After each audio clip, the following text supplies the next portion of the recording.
ఎందుకంత ఆలోచన? దేనికంత ఆవేదన? పోయిందైతే తిరిగి రాదు, పొందాల్సిందైతే నేను దాటిపోదు.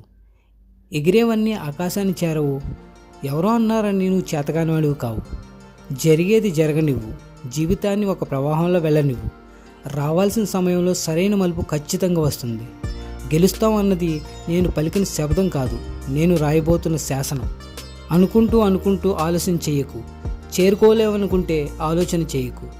తన గురించి బాధపడమని ఏ గతము చెప్పదు, భయపడమని ఏ భవిష్యత్తు అడగదు. కాలేజీల్లో, స్కూల్లో కన్నా కాలే కడుపు, కారే కన్నీరే జీవితంలో ఎక్కువ పాఠాలు నేర్పిస్తుంది.